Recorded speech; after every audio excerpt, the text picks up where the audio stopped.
Hello, this is Chef John from foodwishes.com with your first turkey. That's right, a completely technique-free turkey procedure for beginners and first-timers. And even though this procedure is pretty much technique-free and ultra-simple, it still guarantees you a magazine cover quality bird every time. So here we go. All right, I want you to take a large roasting pan or baking dish big enough to fit your turkey. And then the bottom, you're going to lay in 1 sliced up onion, 1 sliced up carrot, and 1 chopped up rib of celery. Just put it in the bottom. That's it. You're going to take your turkey and unwrap it, rinse it off. You see the paper towels? I want you to pat it nice and dry inside and out. Now, we're not going to mess around with any of the innards. This is just about roasting a turkey. So I cut off the tail. Sometimes that's cut off for you. It's just mostly fat. And then take out the bag of gizzards and the neck. And of course, don't throw that away. You can check out our video about making gravy. But this video is not about that. This is just about the bird. All right, step 1 here. I'm going to take my seasoning mix. That'll be on the blog post. Basically just salt and pepper. And we're going to generously season the inside cavity. Okay? I guess that's redundant. There's no outside cavities. All right, so you're going to season the inside, and then I'm really going to have you do this for sure. There's nothing more grotesque and disturbing in the culinary world than those burnt turkey wingtips sticking up in the air. God, I hate those. So please fold your wings underneath like this. It will look better, it will sit flatter, and I, personally, will feel a lot better. All right? So our turkey's pretty much ready for the final steps. I'm going to have you melt a couple tablespoons of butter in a small saute pan. All right, use medium heat. And when the edges just start to turn golden, you see just a little color around the outside, then you're going to toss in a handful of sage and rosemary leaves. All right, once the herbs get tossed in, I want you to cook it in that hot butter for 60 seconds. No more, no less.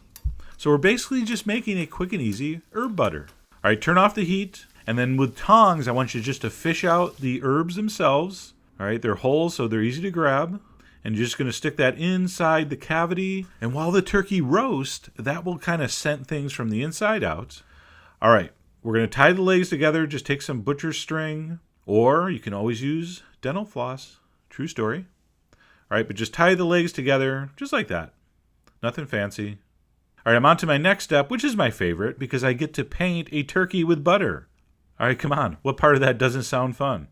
So you're going to take that herb butter that we sizzled that sage and rosemary in, and we're going to paint the entire surface of the turkey, and that's really the secret to getting that amazing magazine cover look.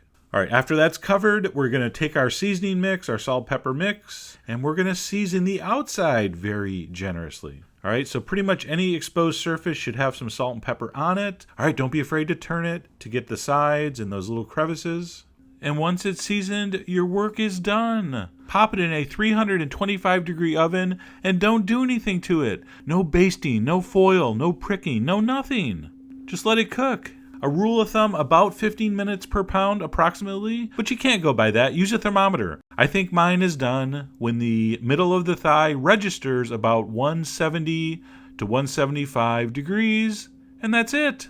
Some books and websites are going to say 175 to 180. All right, up to you. I like it a little lower than that. So mine was about 13 and a half pounds. All right, and took about 3.5 hours or so, approximately. Now, all those beautiful juices underneath the turkey, you're, of course, going to pour that into your gravy or make a gravy out of that. You can check out that video if you're not sure.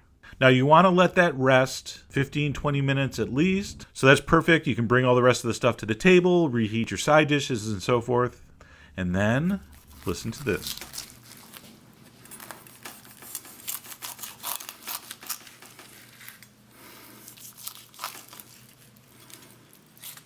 Oh, yeah. All right, that beautiful brown skin, the meat still moist and tender. Now, I'm not saying it's bad to brine and smoke and fry and do all those other tricks. No problem. You can do that if you want. I'm not against all those fancy techniques. You just don't have to do them. And if you're just starting out, forget it. Just do this simple method. And then next year, maybe you try something a little more adventurous. I mean, come on, look at that. That is a magazine cover. You did that. I cannot believe you did that. Actually, I can totally believe you did that because it's easy. Anyway, I hope that helps. I hope you have a great holiday. Go to foodwishes.com for all the final details and more information as usual. And as always, enjoy.